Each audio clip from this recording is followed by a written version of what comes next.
5:30 बजे से हम लोग घर के अंदर से पानी निकालने में लगे हुए हैं। हमारा सारा बेड, सारे सोफे, सारे इलेक्ट्रॉनिक का सामान सब खराब हो चुका है। हम लोग इतने पॉश एरिया में रहने के बाद अगर ये हाल है तो फिर बाकियों का क्या हाल है। तो हम लोगों को ये होता है कि हम बस अभी डूबे के डूबे।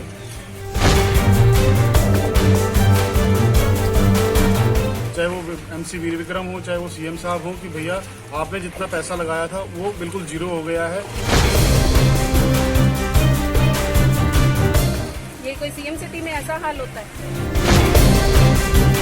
कहना चाहेंगे बारिश आने के बाद कितनी परेशानी? बहुत ज्यादा परेशानी है। सुबह 5:30 बजे से हम लोग घर के अंदर से पानी निकालने में लगे हुए हैं। हमारा सारा बेड, सारे सोफे, सारे इलेक्ट्रॉनिक का सामान सब खराब हो चुका है।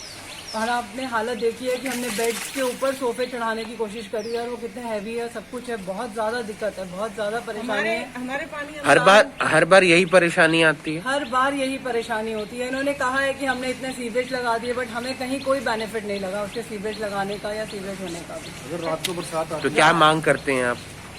मांग तो यही है कि इसको ठीक करा जाए। बिल्कुल ही बहुत ज्यादा एक्सेस में परेशान है हम लोग। इतने पॉश एरिया में रहने के बाद अगर ये हाल है तो फिर बाकियों का क्या हाल होगा। आपका नाम? गीतिका कपूर है। और जब भी बरसात आती है रात को तो हमारी हालत बिल्कुल खराब हो जाती है। हमें लगता है कि भैया अब पानी अभी घर के अंदर आया, अभी घर के अंदर आया। और जब पानी घर के अंदर आ जाता है हम लोग बिल्कुल परेशान हो जाते हैं। टाइम इतना लगता है घर को पानी को निकालने के लिए, इतनी गंदगी होती है। बच्चों को हमें लगता है कि बीमार ना हो जाए, इन्फेक्शन इतना होता है। आप देख सकते हैं कि इतना ज़्यादा यहाँ पर सारा के सारा ही बिल्कुल ही मतलब गंदा है। सारा सीवरेज का पानी अंदर आ जाता है। इसके लिए हमने टक्कर भी लगाई, कुछ लगाई, बहुत पैसा लगा दिया, लेकिन फिर भी हमारे घर में पानी रुका नहीं। तो मेरी यही रिक्वेस्ट है, चाहे वो MC वीर विक्रम हो, चाहे वो CM साहब हो, कि भैया आपने जितना पैसा लगाया था वो बिल्कुल जीरो हो गया है। कोई पानी की व्यवस्था बिल्कुल ठीक है नहीं। अगर बाई चांस 2 घंटे बरसात आ गई तो हमारी नींद खराब हो जाती है और सारा का सारा हालत बिल्कुल पानी और घर बिल्कुल खत्म हो जाता है। हम अस्त व्यस्त हो जाते हैं, ना अपने ऑफिस जा सकते हैं, ना ही हम लोग अपना कुछ खा पी ना सकते हैं। तो हमारे बच्चों को भी हमें बहुत प्रॉब्लम हो जाती है, इसलिए हमने बच्चे भी ऊपर छत पे चढ़ाए हुए हैं अपने बच्चे। आंटी जी क्या परेशानी? हम यहाँ पे 85 के आए हुए हैं। हम लोगों को कोई भी मतलब जब भी बारिश आती है तो हम लोगों को ये होता है कि हम बस अभी डूबे के डूबे। मतलब ये है कि हमारा जितना मर्जी हम कर लेते हैं। हमारा ये है कि हम खाने के लिए भी मुश्किल हो जाते हैं। हमारे सारी जगह में पिछले साल बारिश आई तो हमारा सारा बेड खराब हो गया। बेड में हमारा जितना सामान था सारे खाली करके हम काम वालियों को दिए। नए गद्दे क्या सब कुछ क्या, सब रजाइयाँ कंबल सब कुछ खराब हो गया हमारा। हमने सब उठा के काम वालियों को दिए। और हर बार हमारे साथ ऐसा ही होता है। हम नए कहाँ से लाते रहेंगे? हमारे लिए तो मुश्किल है ना। हम भी तो रिटायरमेंट बंदे हैं और हमारे लिए क्या मांग करते हैं आप? मांग तो हम यही करते हैं कि हमारा कुछ ये जो है ये जो इतना नुकसान हो रहा है उसको ठीक करे।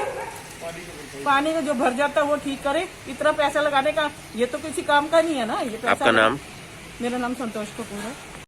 कोई आता ही नहीं देखने के लिए यहाँ पर। प्रशासन वाले कितना बुरा हाल है। सबने अपने अपने काम पे जाना है, हॉस्पिटल जाना है। अब डॉक्टर साहब ने लेकिन नहीं जा सकते, कैसे जाएं? कितने सालों से आप रह रहे हैं?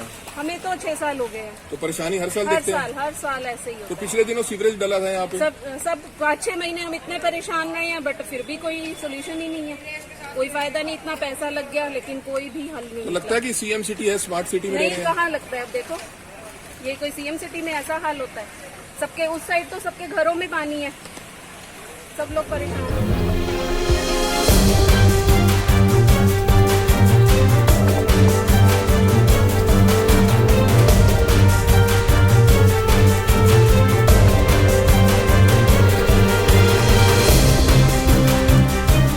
हमारे साथ हैं कांग्रेस के नेता सरदार त्रिलोचन सिंह जी, जो भी करनाल से मुख्यमंत्री के सामने चुनाव भी लड़ चुके हैं। उनसे जानते हैं कि स्मार्ट सिटी में आजकल जो पहली बरसात है उसने सारे स्मार्ट सिटी की पोल खोल कर रख दी है, उसमें उनका क्या कहना है? जी देखिए, 6 साल पहले जब CM सिटी का नारा लगा था, लोगों ने बेहताशा वोट दिए थे। सर इस करके भी CM सिटी रोहतक की तरह, सिरसा, भिवानी, हिसार की तरह बनेगा। लेकिन आज लोग खून के आंसू रो रहे हैं। ना CM सिटी बना, ना स्मार्ट सिटी बना। करोड़ों रुपए का बजट स्मार्ट सिटी के नाम पे आया, NCR के नाम पे आया। वो करोड़ों रुपए का बजट कहाँ है? हम ये नहीं कहते ये समस्या आज की समस्या पुरानी हो सकती है, लेकिन लोगों को बहकाया गया भी अगर आप भाजपा की सरकार आएगी तो सीएम बनेंगे और सीएम सिटी पूरी तरह चमक जाएगा। लेकिन आज पहली बरसात के अंदर ही ऐसे हालात हो चुके हैं कि लोग मांग कर रहे हैं कि मुख्यमंत्री महोदय अगर विकास कार्य नहीं करा सकते कम से कम 5-10 बोट तो भेज दें, कम से कम बाजार के बीच में जहां पहुंचना पहुंच तो सके। आज ये देख के शर्म आती है, ये उस करनाल शहर है जिसको सीएम सिटी कहते हैं, अरबों खरबों रुपये स्मार्ट सिटी के नाम पे आ रहे हैं, वो कहां जा रहे हैं? आज ये सवाल जनता कर रही है। लोगों के घरों में पानी भरा हुआ है, सामान खराब हो चुका है, सभी शहर की जो सड़कें हैं वो लबालब तालाब बन गई हैं। क्या कहेंगे? देखिए, जब मैं बोलता हूं तो तब ये कहते हैं भाजपा के लोग वित्तलोचन ओछी राजनीति कर रहा है। मैंने मुख्यमंत्री महोदय से 4 बार समय मांगा, कृपया मेरे को अपनी गाड़ी में बैठाओ या मेरी गाड़ी में आप बैठो, मैं आपको जाके करनाल की वास्तविक स्थिति दिखाना चाहता हूं। लेकिन वो कहते हैं ये ओछी राजनीति करते हैं। करनाल पहले से बदतर हो चुका है। पहले बहुत बढ़िया स्थिति थी, करोड़ों रुपया यहाँ पे आया, स्लम बस्तियों में आया, अब कहीं कुछ पैसा नहीं आ रहा। सीएम सिटी में कौन जवाब दे है ये किसी को नहीं पता, कौन जवाब दे रहा है। जो स्लम बस्तियां वाले लोग हैं उनका जो सामान काफी खराब हो जाए उसके बारे में क्या कहेंगे? देखो, सरकार को तुरंत, हमारे उपायुक्त महोदय बड़े मेहनती हैं, इनको जाना चाहिए स्लम बस्तियों में, लोगों का जो नुकसान हुआ सरकार की तरफ से भरपाई करनी चाहिए, क्योंकि ये आपातकाल में या इमरजेंसी में जो ऐसी आपदा की स्थिति होती है उसमें उनका मुआवजा दिया जाता है, उसको मुआवजा दिया जाए। बिल्कुल, ये थे सरदार त्रिलोचन सिंह जी। इनका कहना है कि जो भी नुकसान किसी का हुआ है पानी भरने से वो सरकार उसकी भरपाई करे। और वहीं उन्होंने कहा कि स्मार्ट सिटी के नाम पर जो है ना आज पोल खोल कर रख दिया, एक ही बरसात में पूरी जो शहर की सड़कें हैं और घर हैं वो लबालब तालाब का रूप धारण कर चुके हैं। और लोगों का यही कहना है कि अब ये स्मार्ट सिटी नहीं रहा, अब ये एक तालाब का रूप धारण कर चुका है। करनाल से केसी आर्य, पंजाब केसरी टीवी।